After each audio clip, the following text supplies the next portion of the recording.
Welcome to our channel. Tollywood ఇండస్ట్రీలో ఒక కొత్త చర్చ మొదలైంది. రామ్ చరణ్ గారికి మొదట్లో క్లీంకారా పుట్టినప్పుడు చాలా హల్చల్ చేసినటువంటి వేణుస్వామి గారు క్లీంకారా గారి జాతకం కూడా చెప్పడం జరిగింది. అయితే ప్రస్తుతం కవల పిల్లలు పుట్టిన తర్వాత వేణుస్వామి సైలెంట్గా ఉండడానికి కారణం ఏంటి? అంటే ఎక్కడైనా సన్నాయి నొక్కులు పడ్డాయా, లేకపోతే ఆ వాస్తవాలు ఏంటని మనతో మాట్లాడడానికి సీనియర్ అనలిస్ట్ శ్రవణ్ గారు ఉన్నారు. సార్తో మాట్లాడదాం.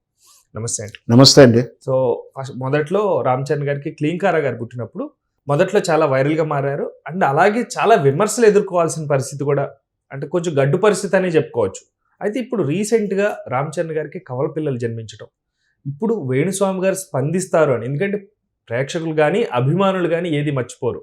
సో ప్రత్యేకంగా అభిమానులు ఇప్పుడు తెరపైకి తీసుకొస్తున్న మాట అంటే వేణుస్వామి ఇప్పుడు నోరు ఎత్తుతాడా, ఒక టార్గెట్ ఎత్తకపోతాడా, ఎందుకు? ఇది ఒక చర్చ కింద సాగుతూ ఉంది. అసలు వాస్తవం ఏంటంటే ఇంకెక్కడ వేణుస్వామి అండి, ఆయన నరాలన్నీ లాగి ముడేసి పైన మేక్ కట్టేశారు. ఏదైతే ఉమెన్ కమిషన్ కానీ చట్టాలు కానీ మాలాంటి విశ్లేషకుడు కానీ ఆయన ఇంకోటి ఏంటంటే జ్ఞానోదయం అయిందని నేను భావిస్తున్నాను, బుద్ధి తెచ్చుకున్నాడని భావిస్తాను. కానీ ఆయన నమ్మకూడదు. ఎందుకు నమ్మకూడదు అంటే ఒకసారి మూతి పెట్టి వాసన చూస్తానికి వచ్చి ఎంత తరిమి రాయితీ కొట్టినా మళ్ళీ వెనక్కి వస్తూనే ఉంటుంది, బుద్ధి మారదు. అట్లాగే ఈయన నేను సెలబ్రిటీ జాతకాలు చెప్పను అవి చెప్పను అనుకుంటా డైరెక్ట్గానో ఇండైరెక్ట్గానో ఏదో ఒకటి చెప్తానే ఉండు. మనం ఈ మధ్య వేదికలు వెక్కడం, ఇంటర్వ్యూలో పేరున్ననో లేకపోతే అదేదో ఆయన ప్యారడీ అకౌంట్ మీద కొన్ని లీకులు ఇవ్వడాలు ఇవన్నీ చూస్తూనే ఉన్నాం. బహుశా ఇంతవరకు అయితే ఇట్లా సెలబ్రిటీకి ప్రత్యక్షంగా, ఎందుకంటే ఆనాడు చిరంజీవి గారికి మనవరాలు అంటే రామ్ చరణ్కి క్లీంకారా ఆడశిశువు పుట్టినప్పుడు పుట్టగానే రక్తం ముద్దండి, గంటల వ్యవధి కూడా కాలేదు. ఆ అమ్మాయి పాప కుండలాలని జాతకాలని బోర్డు మీద కూసి ఎవడు అడిగిండని వాడు చెప్పాడో నాకు అర్థం కావట్లేదు. ఆయన చెప్పడం కానీ చెప్పిన దాన్ని టెలికాస్ట్ చేసినటువంటి ఒక మూర్ఖులకు కానీ కామన్ సెన్స్ లేదేమో అనిపించింది. ఎందుకంటే ఒక రక్తం ముద్ద మీద పుట్టగానే జాతకం పేరు మీద హననం చేయడం వాళ్ళకి ఏదో జరుగుతుందని. అందుకే ఆ రోజు కూడా చెప్పాను, ఫస్ట్ ఆఫ్ ఆల్ ఏంటంటే ఒకరి జాతకాన్ని బహిరంగంగా పరచడం అనేది ధర్మశాస్త్రంలో కానీ జ్యోతిష్ శాస్త్రంలో కానీ జాతకాలు చెప్పే విషయాలు కానీ ఏ పండితుడు ఒప్పుకోడు, ఆ శాస్త్రాలు కూడా ఒప్పుకో. నువ్వు వెళ్ళినా కూడా అంటే మనం వెనకటి తరం చూపించుకున్నప్పుడు చెప్తూ ఉంటాం, నాన్నలో తాతలో రాయిస్తున్నప్పుడు కూడా వాళ్ళకు కూడా రాసిన ఆయన క్లియర్గా చెప్పాడు, ఒక ప్రమాదం ఉంది, ఒక గండం ఉంది, కొంచెం తొలగించుకోవాలి, జాగ్రత్త పట్టుకోండి. బంధువులతో ఇబ్బంది వస్తుంది అయితే దగ్గర బంధువులతో జాగ్రత్తగా వ్యవహరించండి. వాహనంతో ఇబ్బంది ఉంటుంది, వాహనం వస్తున్నప్పుడు జాగ్రత్త ఇట్లా ఇండైరెక్ట్గానే చెప్తారు. కానీ ఇట్లా పోతావు, ఇట్లా సంకనాగిపోతాడు, ఇవన్నీ వస్తాయి, విడాకులు వెళ్ళిపోతాడు, ఇట్లా ఎవరో చెప్పరు. వైవాహిక జీవితంలో ఒడిదొడుకులు వండుకుంటాడు అని చెప్తారు. సహజం కదండి అవి. అట్లా చెప్పేవాళ్ళ మహా మేధావులు శాస్త్రాన్ని అవశోభన బట్టి జాతకాన్ని పట్టుకోగలగాలి. నేనేమంటాడు, జాతకం తప్పంటలే, జాతకాన్ని పట్టుకొని చెప్పడంలో వీళ్ళకి అవగాహన లేకపోవడం వల్ల జాతకం తప్పు అనిపిస్తుండొచ్చు. ఎందుకంటే నేను వేదాన్ని నమ్ముతాను, శాస్త్రాన్ని నమ్ముతాను, హిందూ ధర్మాన్ని నమ్ముతాను. అంతర్మాత్రం ఎవరు పడితే వాడు జాతకం చెప్తే ఆ జాతకాన్ని నమ్మను నేను. సో అక్కడ అంటే మొదటిగా ఏంటి, ధర్మశాస్త్రం ప్రకారం ఒకరి జాతకం అట్లా బహిరంగపరచడం తప్పు. ఒకరు ఇప్పుడు వచ్చినటువంటి కొత్త చట్టాలు ప్రైవసీని, ఒకరి వ్యక్తిగత వివరాలను వెల్లడించడం నేరం. ఇంకొకటి రక్తం ముద్ద, చిన్న పాప మీద ఫోక్సో చట్టం వేస్తే జైల్లోకి పోయేవాడు. నేను అసలు ఆ రోజే పెడదాం అనుకున్నాను. ఇట్లా ఒక జాతకాన్ని పెట్టి ఆ తర్వాత బుద్ధి వచ్చింది, రకరకాల మంది విమర్శించారు. ఆ తర్వాత ఈ శోభిత వివాహం విషయంలో కూడా కోర్టు దాకా వెళ్ళి, ఉమెన్ కమిషన్ దాకా వెళ్ళి చివాట్లు దీన్ని రావాల్సి వచ్చింది. ఆ తర్వాత రకరకాల విమర్శలతోటి ఇక నుంచి సెలబ్రిటీ జాతకం చెప్పనన్నాడు. సో అందుచేత కట్టుబడి ఉన్నాడేమో, ఇప్పుడైతే చెప్పట్లేడు. ఒకవేళ మాత్రం ఈ కవల పిల్లల విషయంలో కానీ ఎలాంటి జాతకం చెప్పినా చిరంజీవి గారు ఊరుకున్నా లేదా అభిమానులు ఊరుకున్నా మాత్రం నేను మాత్రం ఊరుకోను ఖచ్చితంగా. ఎందుకంటే ఒకరి ప్రైవసీని తీయద్దు, ధర్మశాస్త్రం ప్రకారం ఇవ్వద్దు, ఒక ప్రైవసీని బయటికి చేయొద్దు. ఒక పసిపాలుడు మైనర్ చిన్న పాపని వాళ్ళ వ్యక్తిత్వాలను హననం చేసేలా వాళ్ళ జాతకాలను, వాళ్ళ విషయాలను రేపు పొద్దున వాళ్ళు పెరిగైనాక వాళ్ళ మనసుల్లో కొడుతూ ఉంటుంది, నేను ఏదో తప్పు చేస్తున్నాను, నేను ఫెయిల్ అయింది కూడా దానివల్ల నా జాతకం బాగాలేదేమో అంటే జీవిత కాలం వాళ్ళ మనోవేదన గురేలా ఫీడ్ చేస్తున్నాడు. అయితను అట్లాంటిది చాలా తప్పు, నేరంతో పాటు పాపం కూడా. సో అందుచేత అట్లాంటివి కట్టడి చేయాలంటే జాతకం చెప్పుకోండి. నీకు 500 తీసుకొని చెప్తావా, 5,000 తీసుకొని చెప్పుకుంటావా, నీ ఇష్టం. ఇచ్చావా సప్లై అండ్ డిమాండ్ వాడి ఇష్టం.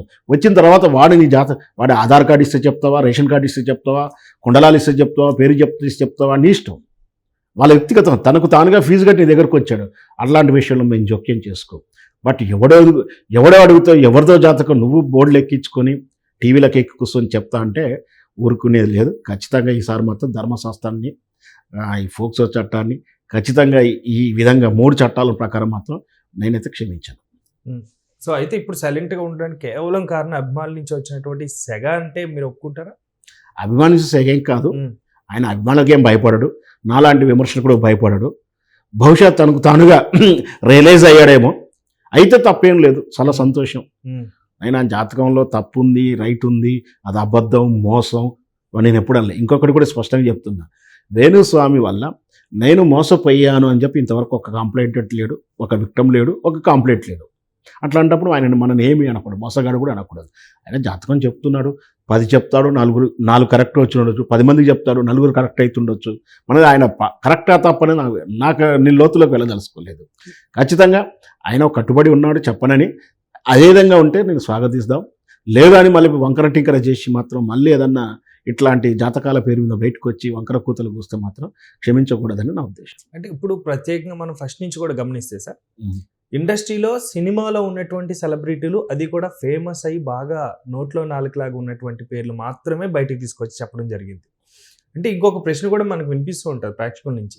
సో చాలామంది ఇండస్ట్రియలిస్టులు ఉన్నారు, వాళ్ళ దగ్గర కూడా చాలా డబ్బు ఉంది. అంటే కేవలం ఫేమస్సే ఆయన పాయింటా, లేకపోతే? ఖచ్చితంగా ఆయన ఓపెన్గా చాలా డిబేట్లో రకరకాలుగా మాట్లాడి చెప్పాడు.